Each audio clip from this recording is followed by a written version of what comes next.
Newcastle at home to Manchester United on the weekend. It was phenomenal scenes, Jeff. Newcastle 4, Manchester United 1. It was just like rinse and repeat, wasn't it, Robin? Yeah. Again, what can I say, really? Newcastle's midfield, it was the same thing when I went to see them live at Old Trafford earlier in the season. 2 different midfields just running up what we can't do. And we gave them all the space in the world. The goals themselves, I would say, all very, very good goals, but they were goals because of our mistakes, which is something that is not new again. Giving away the ball at the back, Mazraoui slipping, Lindelof just being Lindelof. What more can I say in terms of that? I don't really have much to say because I knew we were going to lose. I knew we were going to lose, so yeah. Go ahead, Danny. Amorim's yellow card, the hue is changing. I'm not gonna lie.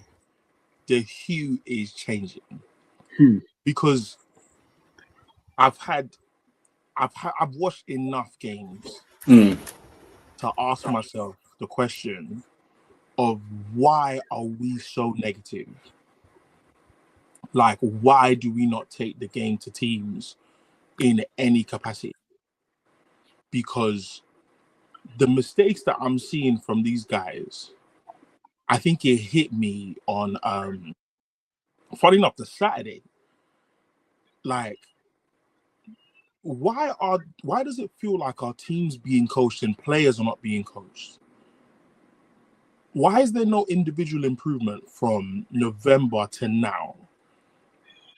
Why does it feel like our best spells, just like with Oli, just like with parts of Rangnick's regime, why does it feel like our best spells come with individual brilliance rather than team coordinated attacks?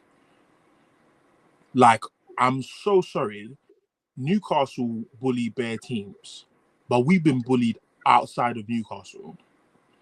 Like, when you look at Thursday night, and Onana has been given bligh after bligh after bligh after bligh. Why did it take 2 mistakes, in which he's made more? And guys, the biggest crime Onana's committed is Morgan Gibbs-White's goal at Old Trafford. Like, yeah. He's not new to these mistakes. No. He's not new to these mistakes. And is it that it's taken the Europa League flipping semi-final being on the line that you're now clocking, oh, this guy's actually whack? We've been telling you, this guy's not it. He's not of the level. Why is it feels like the team that actually does still play, there's no improvement? Like, ultimately, I'm watching my team versus Newcastle. I'm like, bro, you knew what happened at St. James's. Sorry, at Old Trafford. What did you do to neutralize that for this game? Because we just kept getting caught, and it happens in more than this Newcastle game. So I'm definitely of the opinion that, like I've told you guys fair times, Amorim has done stats, but God of heaven, if this guy does not make the top 8 next season, he has to go. Because we're too negative. We're not taking the game to teams in any capacity. And I don't see that changing with individual bring-ins. Like, obviously, quality is one thing, but ultimately, you're not bringing Cunha, if Cunha does come, to anything that you've changed drastically. Everything's been more of the same. And I can't keep saying that because we lack quality, man can't take the game to certain teams. What do you mean you haven't won 2 games in a row in the Premier League? Like, what is that? That's a disgusting stat. That's not.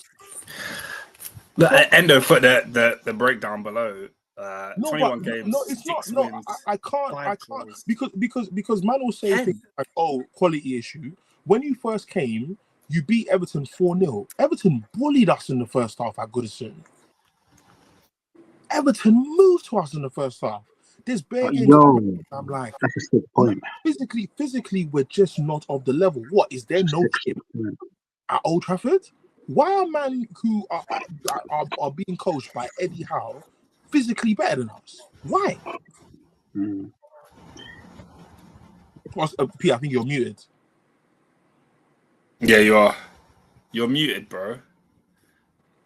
This guy's just chatting. Yeah, he's just chatting. Now. He's there chatting. Muted now. I unmuted you. Yeah, now you are. Now you're not muted. I literally unclicked unmute. I was saying this man has 6 wins in 21 Premier League fixtures. And I'm looking at the wins, yeah, because Leicester, so relegation fodder. Ipswich, relegation fodder. I'm scrolling. Fulham is an impressive win. Southampton, relegation fodder. That's so 3 of the 6 wins are against relegated teams. And how did we You beat remember the Southampton? Fulham game? How did we beat Southampton? Oh yeah, I remember they honest spun around like James Brown. They were on, bruv. They were going That's clear. my point. You beat Man City, and you beat Everton, as you say. Flip it out. That's poor. That's That's woeful. poor. Fulham's a Martinez deflection. This is fraudulent behavior on so many levels, because you have to understand it's one thing. Like I think people have been bringing up this record a lot because of I think Ten Hag had this amount of games right before he was sacked, or something like that. I don't know if that's accurate. Maybe it's not accurate, but Pete, we have 38 points in the Premier League this season. brother, We're on course. Remember when I asked you and Lola to tell me the W's we were going to have this season?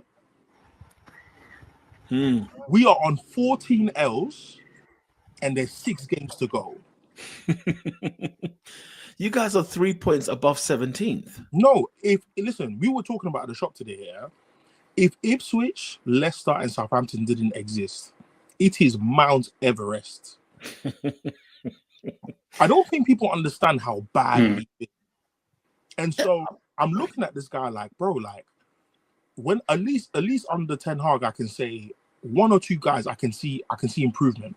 I can see your style of play showing that these guys are rising to the occasion, because whatever you're coaching them to, they feel like this is best suited to their game.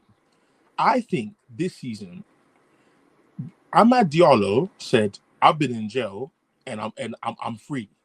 I'm gonna do my thing." And Bruno Fernandes has said, "Nah, we're losing 5-4, but I've scored all 4 goals." Yeah. Bruno said, "I'm the man." Everyone else, or should I say most of the team, I'm like, bruv, I don't see improvement, bro. I do not see improvement. Has he tried to change and adapt to things? Has he tried to change stuff? I've not seen Ruben Amorim make substantial enough change for me to say, oh, at least he tried 4-2-3-1. Because that's my problem there. Because that's my problem with him right there.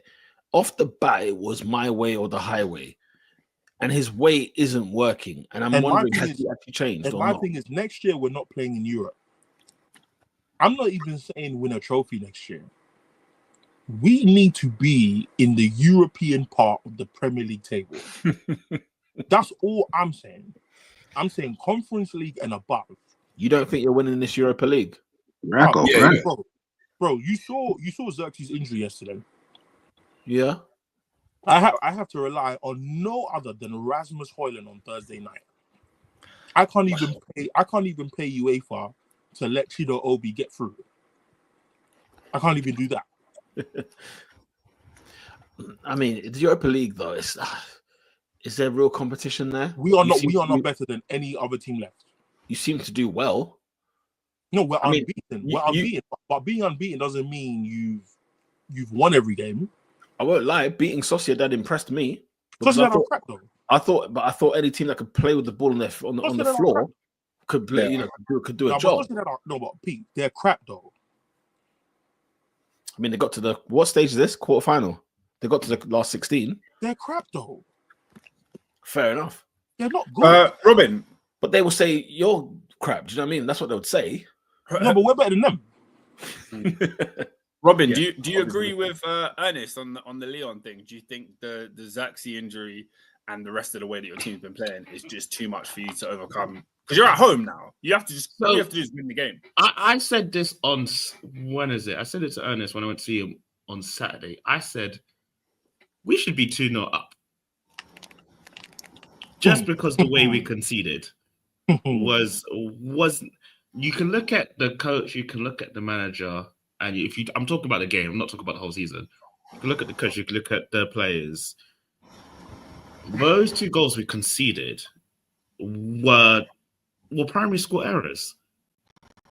Leon had no threat against us. Now, the way we scored through Euro and we scored through Xerxes. I am 100% certain if we had Xerxes, we'll be going through. Really? Now we have to rely on Rasmus Højlund. That does not fill me with glee.